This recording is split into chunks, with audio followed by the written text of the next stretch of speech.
First Kings, it's chapter 17 to 19. Second Kings, it's chapter 2, 4, and 6, and then out of the book of Hosea, and then also Amos. So that's where it comes from. This section, this part is going to cover, and we're going to talk about the prophets Elisha, Amos, and Hosea. Just for reference, Elijah's ministry was from 875 to 848 BC, which is 27 years. Elisha's was from 848 to 797 BC, which was 51 years. Amos, his ministry was 760 to 750, which was 10 years. And then Hosea's was 750 to 715 BC, and that was 35 years. So we're covering a period of time that's if I can still do math, that's 123 years is what we're is what we're going to talk about and cover. Okay. As I go through this, as we talk about it, I keep going back. And we're going to talk about, as you go through here, these are some unbelievable and fabulous stories out of the Old Testament. They're just wonderful stories. Right? But I also want you to think about your own life. And you can sit here and listen, and we can talk about the different parts, different stories. But I want you to think about, that was, 800 BC, right? So we're, 3,000 years ago. But how can I put this information in my life, right? How can I use this? How can you can sit back and be amazed at the wondrous stories that are in there, but how can I put this to use in my life?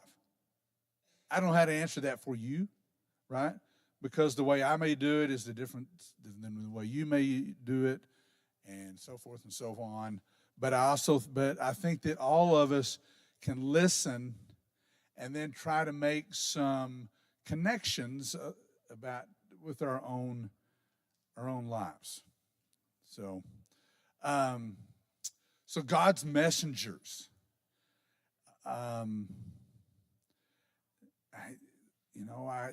The word keeps coming to my mind, signs, right? And signs.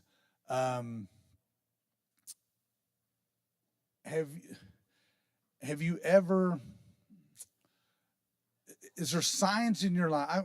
As an example, have you ever not paid attention to a sign and paid for it? Okay, here's a real simple one. I don't know how many of you, I live in Portland. So if you go to Portland and you're driving that causeway, you better be paying attention to the speed limit signs, right? As you go over that causeway, because you can look up at there and they got 3 or 4 pulled over every day, right? Every day, all day, every day, from sun up to sundown, they're pulling somebody over on that causeway. So those people that are not paying attention to signs, they have paid for it. All right, fixing to pay for it. There's other signs. Think about your own life. Is there things that in your life that, and you look back at it, you didn't pay attention to a sign, and you should have, right? Maybe there's something that happened in your life, and you really just weren't paying attention, and you ended up costing you it may not be money, it could be other things, right? Relationships, there's all sorts of stuff that it could cost you, all right? So we're going to read through some of these things, and we're going to see some of the way that God used these 4 men, these prophets, to give signs to the people of Israel. Some of them are, it's like getting hit right on top of the head with an anvil, right? Some of them are not. They're whispers, right? So we'll see as we go through what some of these signs are, and again, I want you to just kind of see how you can relate it to your own self. I wrote one down out of here that I saw, and I thought it was. You've all heard I guess there's a Supreme Court justice, and I didn't write his name down, but there's, you're not supposed to yell fire in a theater, right? That really is apparently that was a misquote, okay? You're not supposed to yell fire in a theater if it's not true, right? So if there is a fire, somebody needs to yell fire in the theater, right? So we're going to see what happens here. All right, Elijah, all right, Ilijah. First, there's several stories through here that we'll go through. Elijah went to see the king Ahab. Anybody remember Ahab's wife? Jezebel, right? No, we've all heard that name, right? I've never met a Jezebel. Nobody named their kid Jezebel. So the connotations that go with that name are not good, are they? So Elijah goes to see Ahab, and he goes and tells him that it is not going to rain. There'll be no dew, not anything for the next few years except at my word. And then he leaves. He goes off, right? Ahab, he goes off. God tells him he lives by the creek. He's got fresh water. The birds bring him, take care of him, right? And so he's gone. He's gone for 3 years. Or I didn't say 3, but for several years. He comes back, right? So how do you think Ahab would have probably, if it hadn't rained or done anything in 3 years, how do you think Ahab might have responded when he showed back up? What do you think he might have said?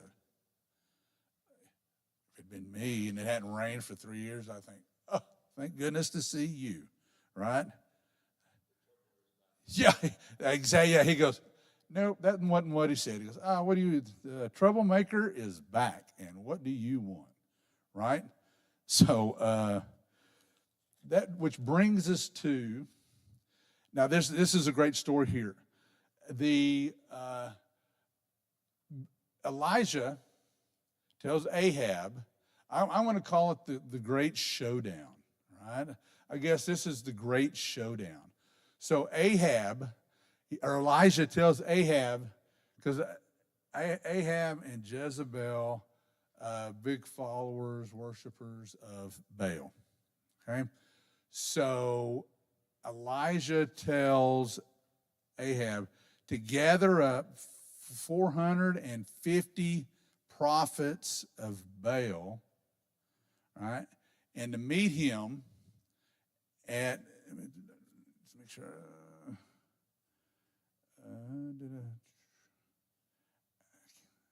I didn't write it down. I'm sorry, where's it? Mount Carmel. Thank you. I'm sorry, I wrote it down. I couldn't find it there. To meet him on Mount Carmel. All right, and so Elijah tells the people, this is what Elijah tells people, how long will you waver between two opinions? If the Lord is God, follow him, but if Baal is God, follow him. People said nothing. All right? So they took two bulls, cut them up. They had the prophets of Baal, put them on an altar, did not set fire, did not burn the bull, right? Did not burn the bulls. Right? And so Elijah tells them, he goes, that God will answer by fire, right? If God is the supreme God, or if it's Baal, he'll answer by fire. So they build the prophets of Baal, build the altar, All right, put the bull on there. Don't set it on fire, and then they begin their whatever they do, right? Their rituals, right? What happened? Nothing. All right, nothing.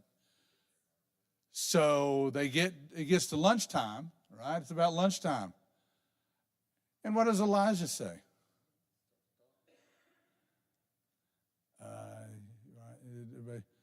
I think they call it now. He starts smack talking a little bit, right?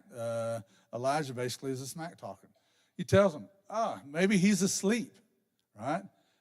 Why don't you pray harder, right? So they began to chant and pray harder. They actually cut themselves. They're bleeding. They're all this kind of stuff. And what happens? Nothing. Nada. Nothing happens. So 450, nothing. Elijah tells them he's the only one left. He's the only prophet of God left. So Elijah builds a altar.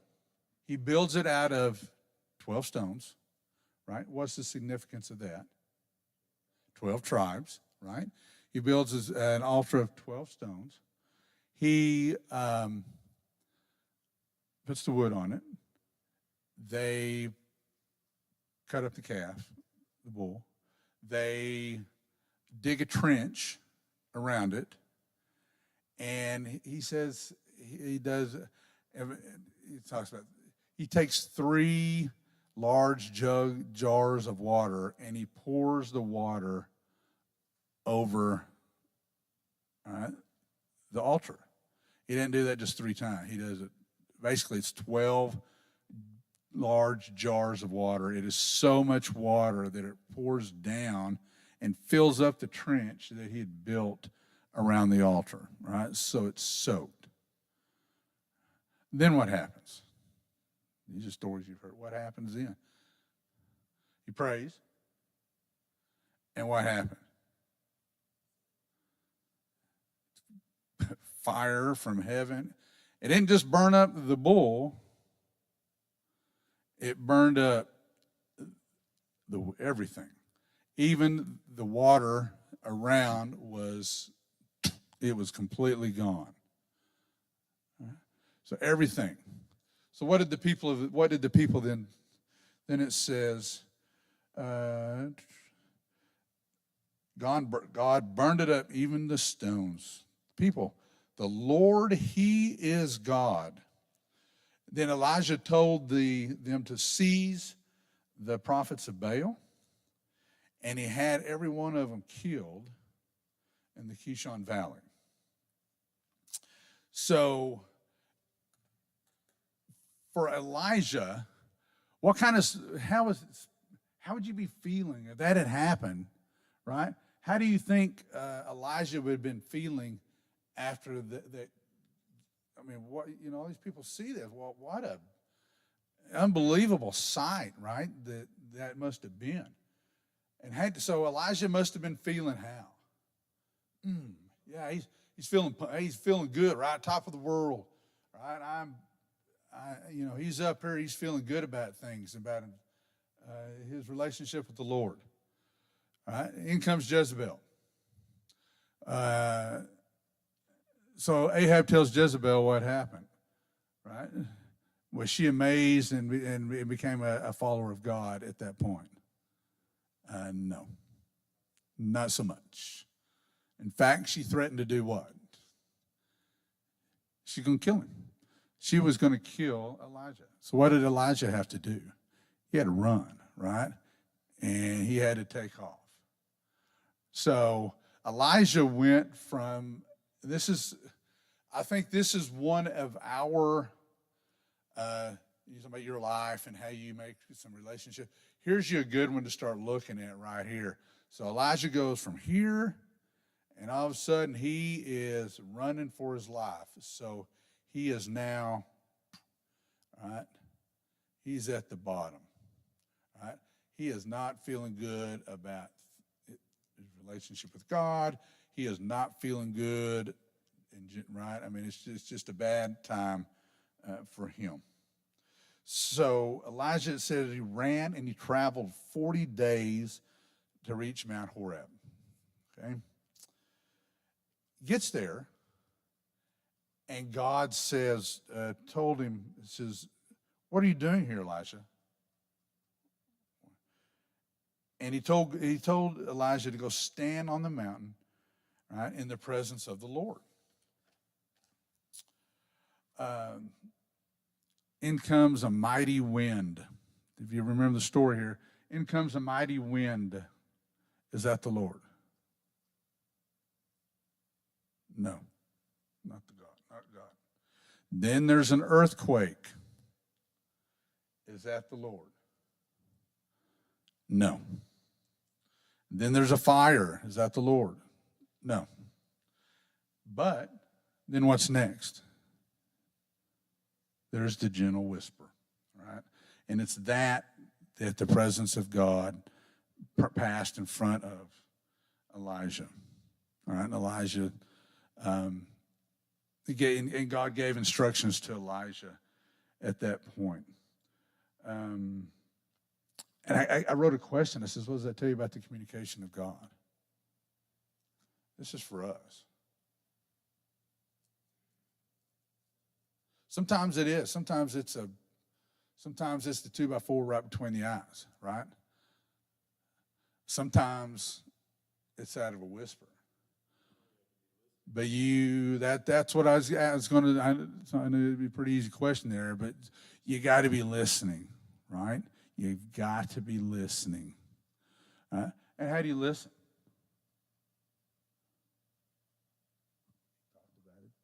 Did a pretty good job talking about that this morning.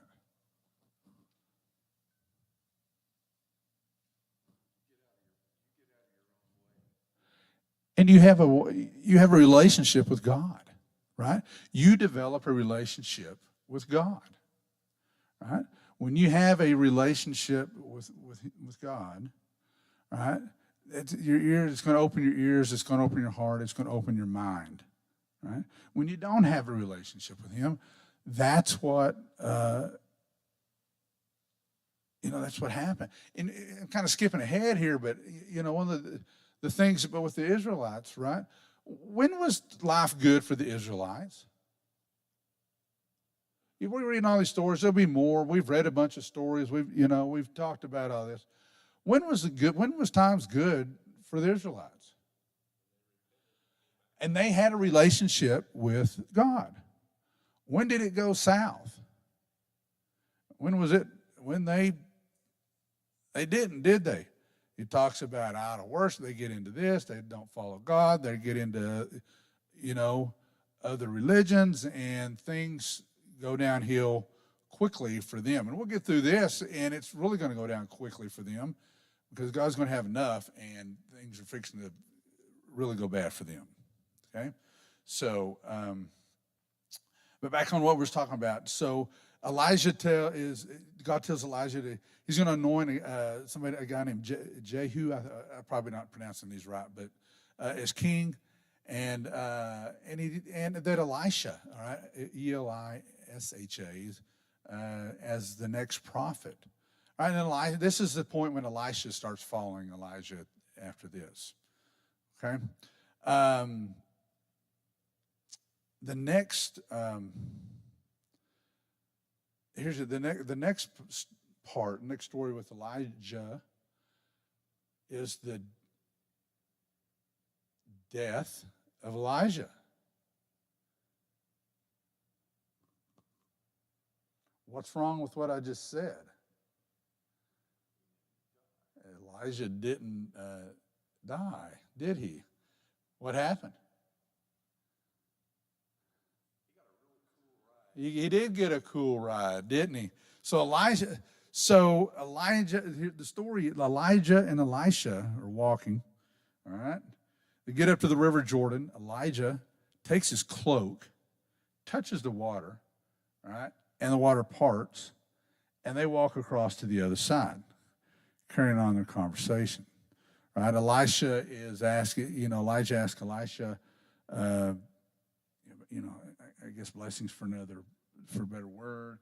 and he tells him he wants a double portion. All right, Elisha tells Elijah he wants a double portion of God's graces, and so basically it's going to happen. But when they're walking, here's the cool thing about this: when they're walking, though, what happens? So they're walking together and they're talking, and then what happens? Remember this? What came? Chariots of fire and horses of fire separated the two. All right, and what happened to Elijah? He was taken to heaven in a whirlwind. Right, is what it says. He was taken to heaven in a whirlwind. Is Elisha the only? Is he the only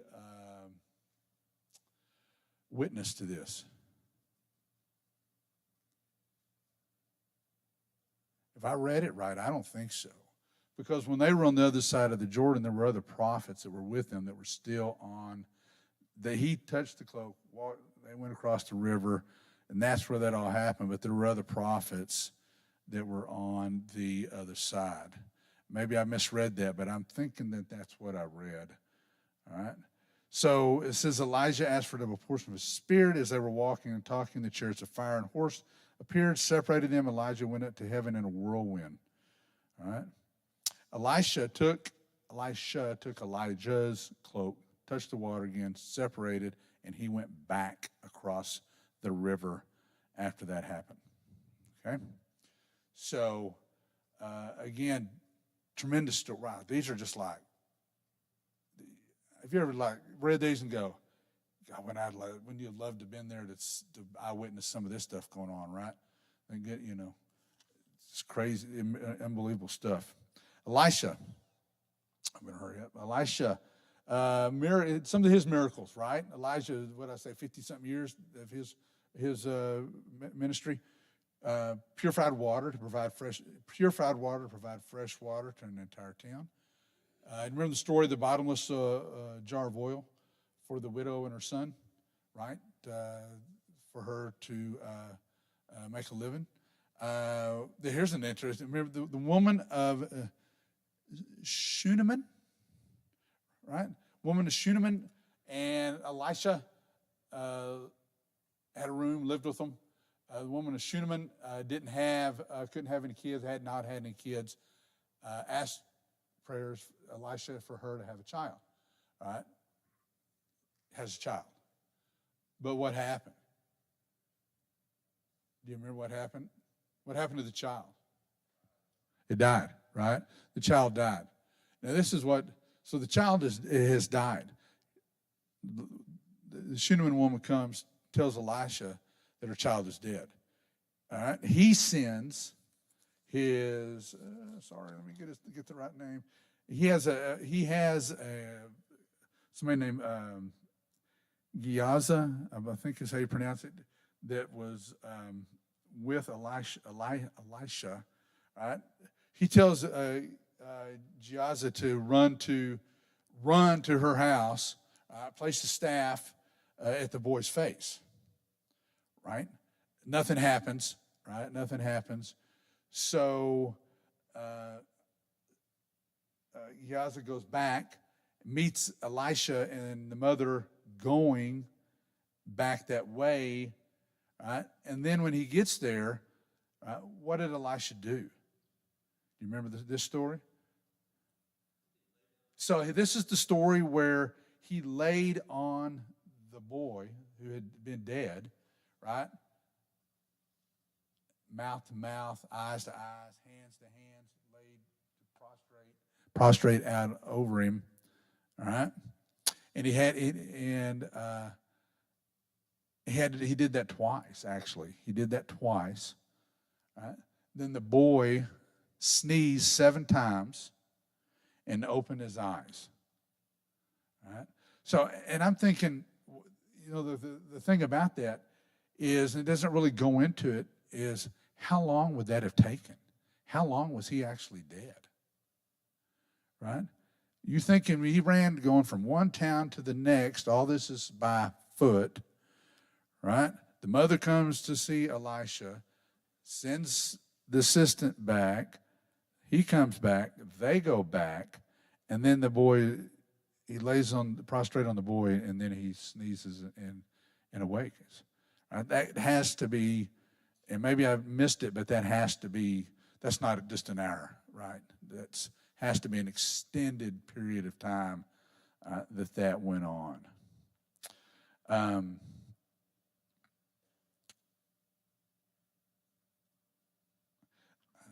in that time here. It says,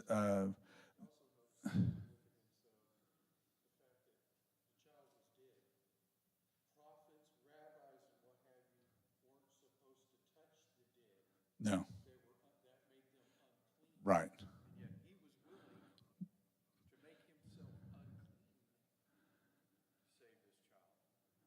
How did, here's your question, and let's hurry up. How did Elisha live a life of faith? And the second part to this question is, and how was God faithful to Elisha? How did Elisha live a life of faith? And how was God faithful to Elisha?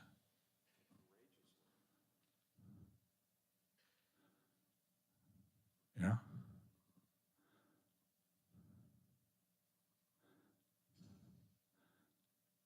I think Elisha had, I mean, these are some unbelievable stories again, but he truly listened to what God was telling him.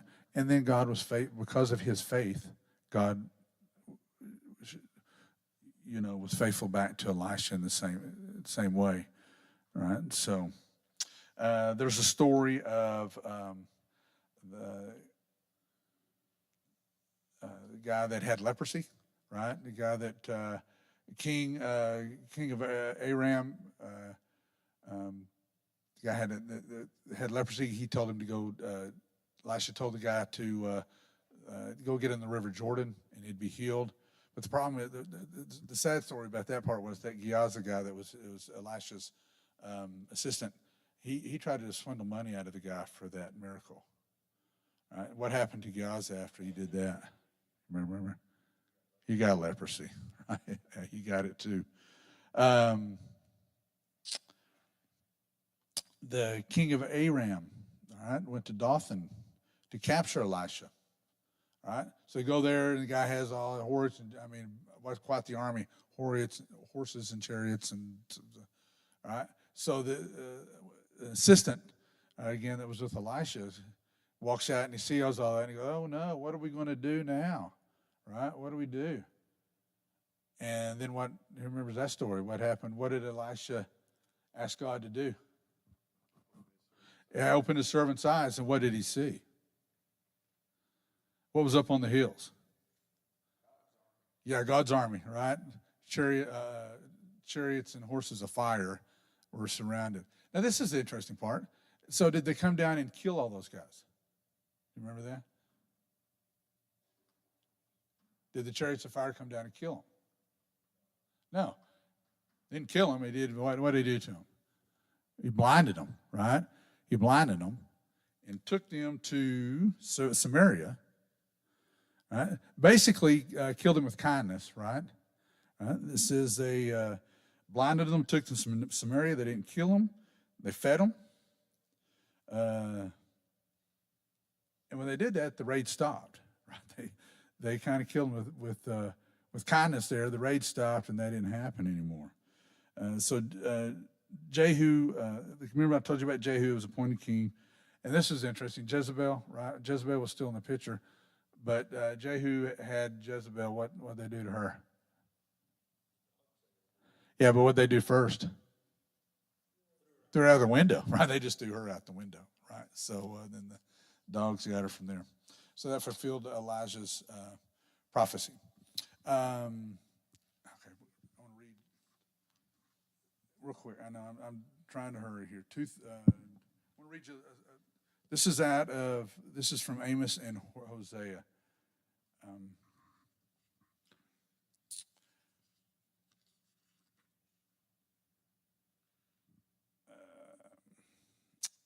All right, so I just want to read this. I can read. This makes a little more sense, and you see where I'm going with this.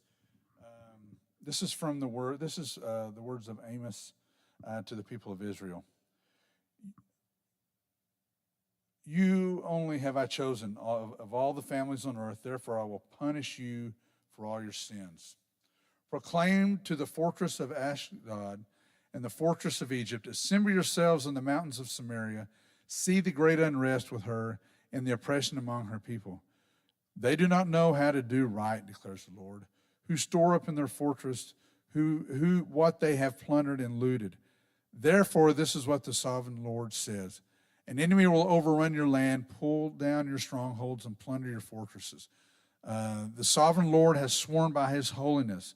The time will surely come when all will be taken away with hooks. The last of you with fish hooks. Each of you will go straight out through the breaches of the wall. You'll be cast out towards Harmon, declares the Lord, and there's some more that goes with that. All right, and then Hosea 15. This is what Hosea, all right, remember, I back it up. Amos was 10 years in Hosea after that. It says, hear the word of the Lord, you Israelites, because the Lord has charged to bring against you who live in the land. There is no faithfulness, no love, no acknowledgement of God in the land. There's only cursing, lying, murder, stealing, and adultery. They break all the bounds, and bloodshed follows bloodshed. And again, it just keeps going on and on and on and on. All right? So you would think that the wise person would hear those words and would do what? Maybe make them change your ways, right? Maybe repent. Maybe go back to follow the Lord.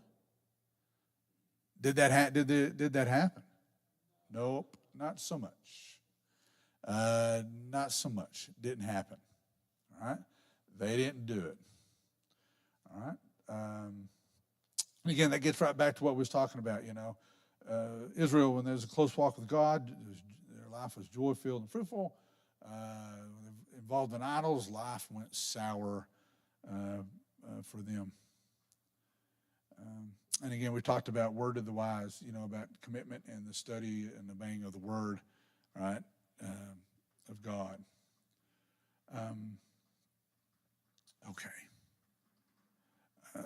I got one other question, and we'll stop. I know it's time. It says, "What did you, when you again as we talk about us? This is what do you learn about the faith from Elijah's ups and downs?"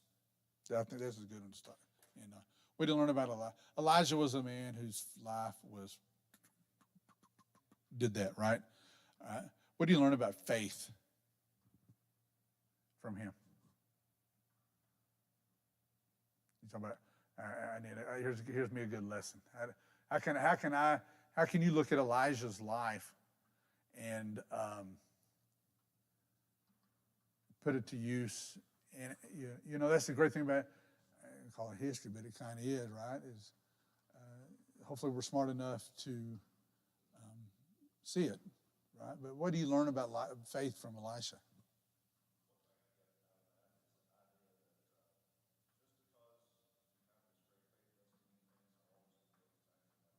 Yeah.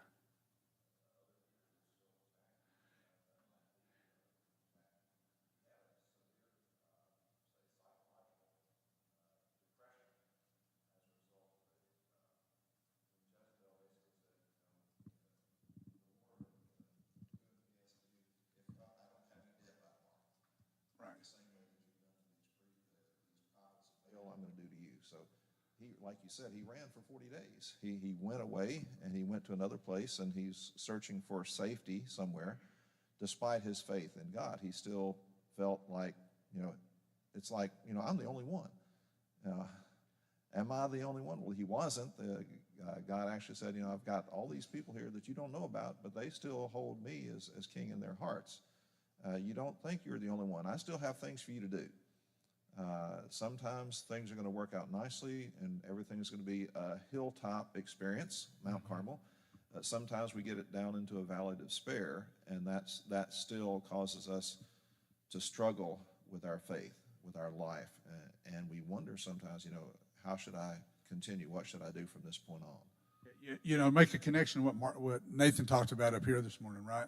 I mean, there's some connections that go with that about not feeling that you're worthy, not feeling that you're good enough, not feeling that you deserve God's love, right? Elijah was a great, you talk about it, he went from the hilltop, the mountaintop, to pretty bad depression, right, and despair. But God didn't abandon him, did he? Right? He was, the same thing for us. We're going to be ups and downs, but God's going to be there, right? God is there with you. He's going to be with you. He's going to be in the good times, but even during the bad times, he's going to be there with you also. So, these are people who went through, I always think, and everybody's story is different. These are the people who went some pretty rough, bad stuff, right? Pretty rough times.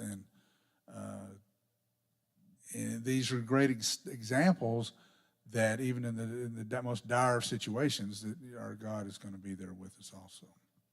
So, okay, it's time. I'm over time. So, appreciate your comments. Thanks for being here. I hope you're enjoying some of these stories. The different. Sometimes I know these are stories that we've all heard. They're great Bible stories. Sometimes it's good to go back and hear them again, and maybe see them in a different. You read them, but sometimes think about them in a little bit different light also. So let's have a prayer, and then we'll be dismissed. Heavenly Father, we thank you for today. We thank you for your grace and your mercy and your love. We thank you for the stories that are given to us out of the Old Testament. We hopefully can make the connections to the great prophets like Elijah and Elisha, and that we can look at their lives and the stories of their lives and put it and use it in our lives to make our walk with you a stronger and better relationship. We thank you for those examples. I just ask that you be with each and every one of us until we can meet again next week and next time. In Christ's name we pray. Amen. Thank you all.